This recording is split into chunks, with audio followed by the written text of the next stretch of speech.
Hello, boys. Hello, girls. Hello, babes. Welcome back to the Janaea Talks Caps podcast.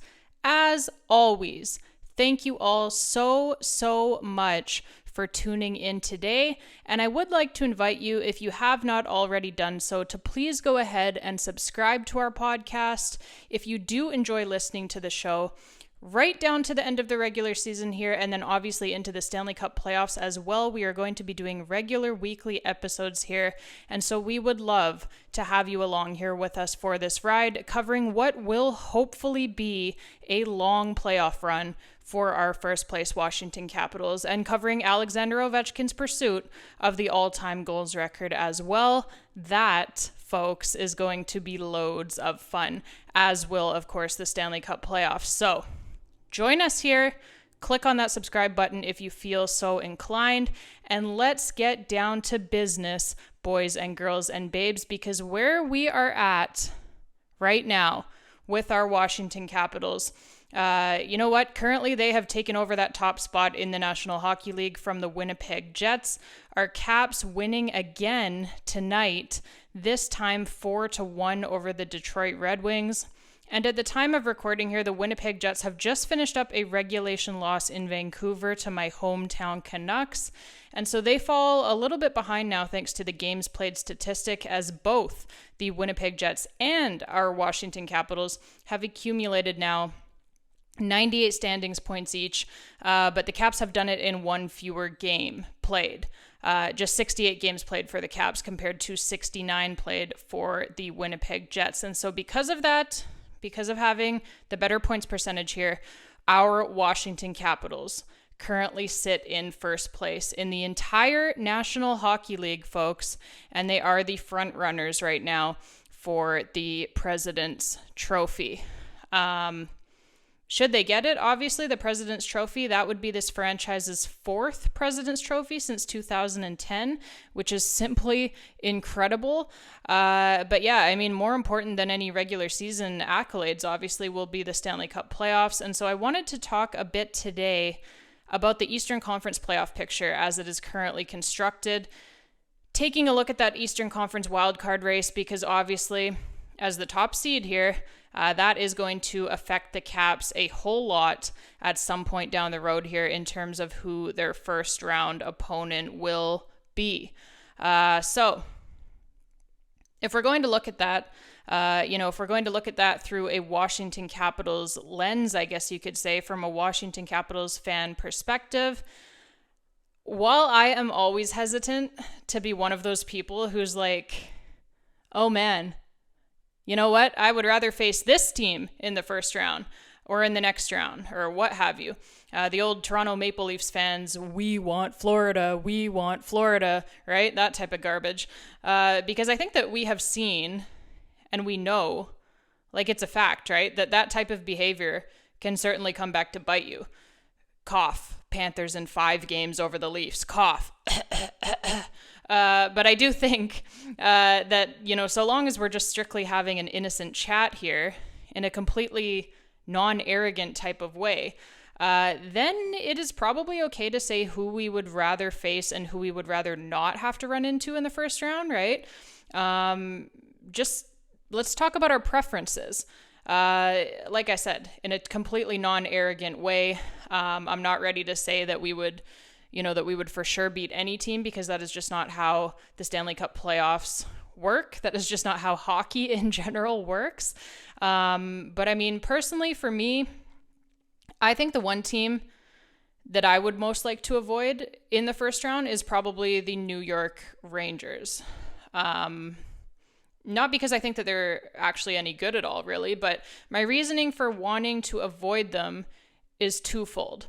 All right. Number one, Igor Shesterkin, because although he is having a bit of a tough season after inking that massive contract extension, this guy is fully capable of going full God mode at any point in time without any warning. And so I think that would obviously be concerning for any team that would face the New York Rangers in a playoff series, not just for our Washington Capitals. If you can play against an Elvis Merzlikins or a Cam Talbot in the first round. Instead, you are going to choose that 100 times out of 100. I don't think it's silly to say that. And I don't think that that's any secret to anybody either. So I don't think there's anything wrong with voicing that, that we would rather avoid Igor Shesterkin if at all possible, right? And number two, the number two reason why I would not want to face the New York Rangers in round one is because it is the New York Rangers in the Stanley Cup playoffs in Gary Bettman's NHL. You were going to be spending about half of every game in that series on the penalty kill. I mean, come on, folks. Like, we've seen this movie before. We've actually seen this movie many, many times before, and it never looks any different. So if you want to beat the New York Rangers in a playoff series, you are going to have to plan to be on the penalty kill for approximately half of the series, and your penalty kill is going to have to be excellent. This is a fact. We have seen this, like I said, time and time again. Now, the Capitals' penalty kill this season is excellent, and so that would be a reason for optimism in that scenario. But still, if you could play against a team where the officiating isn't going to be quite so one-sided, then you would probably rather that, right? Like, if you could play against a team where you're just playing against that team and you're not also playing against the referees, that would be ideal, right? The Caps, they're one of the very best 5-on-5 teams in the entire National Hockey League. And so it would be in their best interest, for sure, to be playing against an opponent where the majority of the game is going to be played at 5-on-5 and not on special teams, not on the penalty kill, like I said. And yeah, I mean, like, when you look at the other teams who are currently still fighting for that last wildcard spot in the East, it's getting crazy here, for one thing. But I mean, like, when you just look at it here, I just think there's a lot more options that would be a lot more appealing to us as Capitals fans than the New York Rangers would be for those two reasons that I just mentioned, as well as how the Caps might match up against some of these teams. So when we look at the rest of the standings here, there's probably... I mean, it's very interesting right now because other than the Caps having the top seed in the East pretty much locked up, they are 12 points ahead of the Carolina Hurricanes currently, who are in second in the Eastern Conference currently.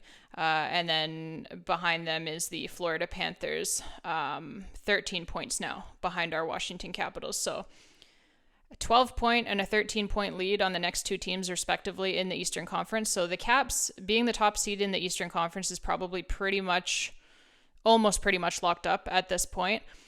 But after that, like, it gets quite interesting. Nothing is really locked up. Like, you've got Florida, Tampa Bay, Toronto, and I would even argue Ottawa is still in it, still in the mix for those top three spots in the Atlantic. And then in our own Metropolitan Division, Carolina, like I said, is in second place behind us, but like, they're 12 points behind us, and New Jersey is only 6 points behind them. Although New Jersey, of course, has a ton of injuries right now. Jack Hughes, Dougie Hamilton, Jonas Siegenthaler too, I believe I heard. So they're missing a ton of guys. So they're probably not much of a threat to overtake Carolina for that number 2 seed in the Metropolitan Division. And then the New York Rangers are down there in the Metropolitan as well. They're 8 points currently behind the New Jersey Devils. The Islanders 10 points behind the New Jersey Devils. Columbus 10 points behind the New Jersey Devils. So there's a lot of things that aren't settled right now, I guess is what I'm trying to say, both for like those top three. Certainly the top 3 seeds in the Atlantic are pretty much still up for grabs amongst a few different teams, and the order of those teams, seeding for sure there is not sorted out at all. The Washington Capitals, like I said, probably pretty much safe in first place. Carolina probably pretty much, due to New Jersey's injuries, probably pretty much safe in second place in the Metropolitan Division. But third place in the Metro, like, I'm not ready to call that one yet at all. New Jersey Devils currently 80 points, and New York, like I said, New York Rangers 72 points. They have been playing better recently, although they dropped one to the Calgary Flames tonight in regulation, so that's not great for them. New York Islanders as well, like I said, 10 points behind New Jersey, and a couple of games in hand as well. So depending on how New Jersey is able to come through this last stretch here with all of those injuries, they've got 13 games left. We'll see if that third seat is safe for them or not. But a lot of things still to be decided, and certainly in the wild card picture, like I said, a ton to still be decided. So at the time of recording here, the Ottawa Senators currently occupy the first wild card in the Eastern Conference, and the Montreal Canadiens tonight, with a victory over those same Ottawa Senators in regulation, 6-3, I believe was the final score. The Montreal Canadiens grab that last playoff spot for right now, that second wild card in the Eastern Conference. They hop over the New York Rangers to take that spot for now. And you know what? They're in a pretty good position. Like, Ottawa has 67 games played. They have 77 points. They're, like I said, the first wild card. Montreal, also 67 games played, 73 points. So they're 4 behind Ottawa, but they're 1 up on the New York Rangers. And the New York Rangers have played 69 games already. So Montreal, having those 2 games in hand on the Rangers, could prove to be huge. The New York Islanders as well, 3 points out of a playoff spot currently, as well as 2 points behind the New York Rangers. But the Islanders, just like Montreal, they've played 67 games, so they as well have 2 games in hand on the New York Rangers. So hopefully, like I said, I shouldn't neglect to mention Columbus here as well. They're tied in games played and in points with the New York Islanders, although they have dropped a ton of tough games recently. 4-game losing streak in regulation, I believe, for them. They were in that last playoff spot. They have dropped out of it now. But yeah, they are tied in points with the New York Islanders at 70, also in 67 games played. And then the Detroit Red Wings, who the Caps obviously beat in regulation tonight with another monster third period. The Detroit Red Wings, also 70 points, but in 68 games played. So they've played 1 more game than Columbus and the Islanders and Montreal, importantly, in that last playoff spot, and they're 3 points behind. So that loss that the Detroit Red Wings took tonight at the hands of our Washington Capitals, that hurt them quite a bit. Boston, I'm ready to call it. It's done for them. Pittsburgh, it's done for them. Philly, it's done for them. Buffalo, obviously, it is done for them. It's been done in Buffalo for a long, long time. So, yeah, it's pretty much you've got the 2 teams that are in the wildcard spots currently in Ottawa and Montreal, and then you have got, I would say, 4 teams below that cutoff line currently who are still in it, like still fighting for that last playoff spot. So when we look at these teams that could potentially be facing the Caps in the first round, I don't think it's going to be the Ottawa Senators. I think they're going to hold down that first wildcard spot at worst. They may even jump up into the top 3 in the Atlantic Division. We will see, but I don't think they're going to be falling into that second wildcard spot, barring a complete collapse. So the Rangers, obviously, we already talked about. Montreal.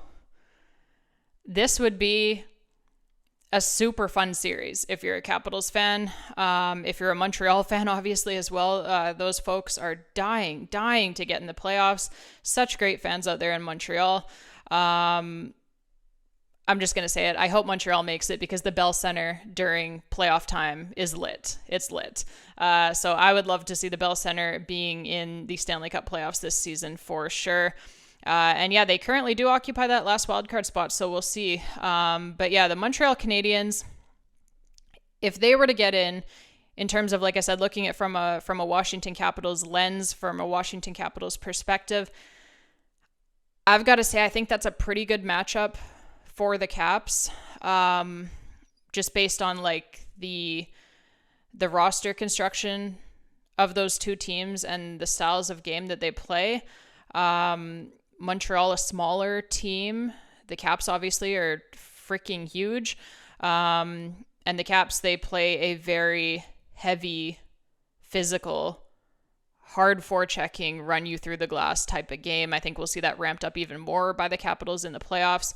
So I do think that that would be pretty tough for Montreal to handle, being that they are a smaller team. So I like that matchup for the Caps, although I do respect them for sure as a team. The Montreal Canadiens, still a very young team, and they have taken a big step this season. So that's great to see for them.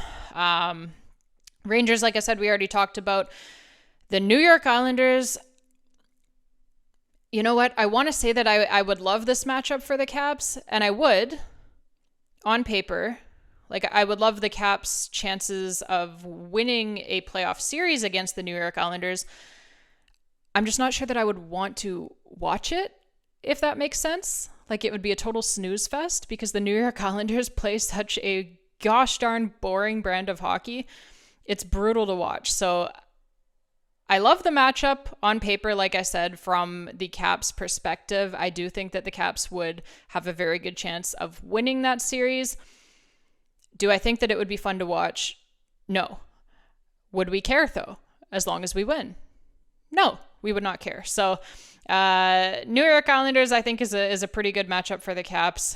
Columbus Blue Jackets as well, I think, is a pretty good matchup for the Caps. The Caps obviously have kind of owned them dating back several years now. So I like that matchup on paper as well for the Caps. Although Columbus, you know what? It's a great story for them this season. A sad story, horrible story, horrific story, tragic story. But it's great to see what they've been able to kind of turn that into for their fans, if that makes sense. Trying to bring at least a little something positive out of that for their fans. So I would love to see them get in as well, just because I think it's a great story for them and for the league, and their fans deserve some happiness, to be quite honest. So Columbus, same as Montreal, I would love to see them get in, albeit for different reasons. And I do think, again, that that's a pretty good matchup on paper for the Caps. Detroit Red Wings as well. I think we have seen this season that would be a pretty good matchup on paper as well for the Washington Capitals. So I guess what I'm trying to say is that out of the 1, 2, 3, 4, 5 teams who are kind of in the mix for that last wildcard spot in the Eastern Conference and for that first round date with the Washington Capitals, I guess what I'm trying to say is out of 5 teams, 4 of them I'm pretty okay with facing, to be honest. I think that the matchup is good on paper for the Caps.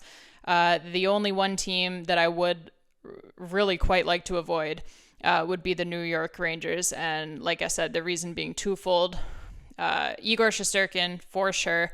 And then just the power play discrepancy that we have always seen against the New York Rangers. So anytime that you're playing in a playoff series against the New York Rangers. So, I mean, 4 out of 5 are pretty good.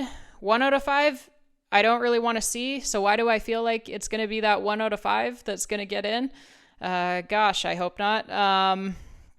We'll see what happens. I mean, the Rangers, that was a huge loss for them tonight against the Calgary Flames, 2-1 in regulation. And the reason why that was such a brutal loss for them is because the Calgary Flames are on the road, first of all. Like, the game was at Madison Square Garden.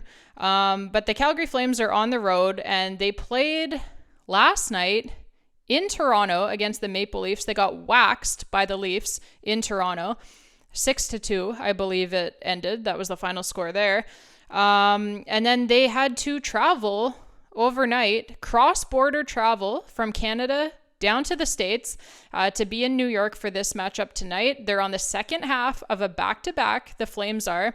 They started their rookie sensation goaltender, Dustin Wolf. They started him against the Maple Leafs in that 6-2 loss. So they didn't have him for this game against the Rangers. So for the Rangers, this was pretty much, given where the Rangers are in the standings, how precarious their positioning is, nothing is guaranteed for them right now.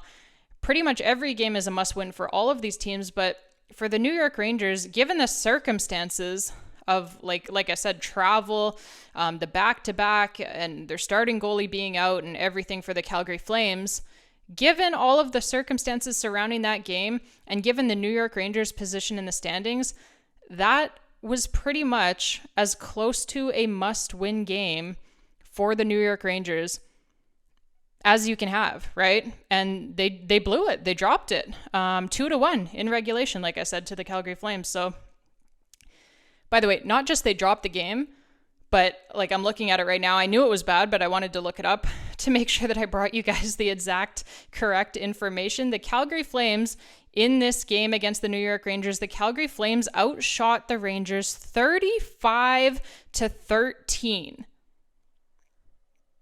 35-13. Again, this is at Madison Square Garden. This is with the Calgary Flames on the second half of a back-to-back. This is with the Calgary Flames having traveled overnight cross-border from Canada down to the States after getting waxed the night before by the Leafs. They outshoot the New York Rangers 35-13. I don't know what to say. Rangers fans, if any of you are listening to this, tell me what you thought of that one, because I have to know. Because I know that if that was me, and if that was my Capitals in that position, I would not be very pleased right now. So if there are any Rangers fans listening, I know there's a few of you out there who listen to my show.